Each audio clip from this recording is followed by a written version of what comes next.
Pagkatapos ng trahedyang sinapit ni Liza, kumalat ang balita sa buong probinsya. Ngunit hindi lang pala ang puno ng balete ang may lihim. Sa kabilang baryo, sa lumang bahay ni Lola Sabel, may mas matagal nang itinatagong kasamaan. Si Rina, apo ni Lola Sabel, ay bumisita isang linggo matapos ang libing ni Liza. Walang masyadong tao sa paligid. Matagal nang iniwan ng pamilya ang bahay matapos namatay si Lolo Isko sa loob ng banyo. Sinasabing nalunod sa sarili niyang lababo.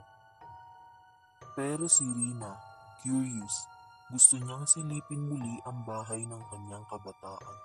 Sa pagpasok niya, amoy niya agad ang luma at alikabok. Pero may isa pang amoy, amoy ng nabubulok. Habang naglilinis, narinig niya ang pagtunog ng lumang orasan sa sala, kahit walang baterya. Maya-maya'y narinig niya ang pamilyar na boses ni Lola Sabel, kahit matagal na itong patay. Rina, halika dito. Hindi pa tapos ang hapunan natin. Sumunod siya. Akala'y guni-guni lang. Ngunit sa kusina, may pagkaing nakahain.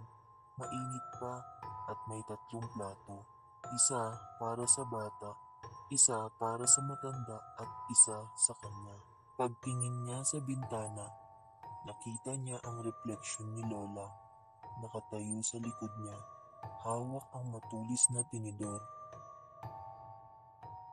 Nagising si Rina sa sahig ng kusina. Madilim, malamig, wala ng pagkain sa mesa.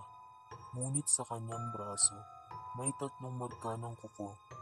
At sa pader ng lumang bahay, nakasulat sa dugo, "Huwag mo akong iiwan, ako."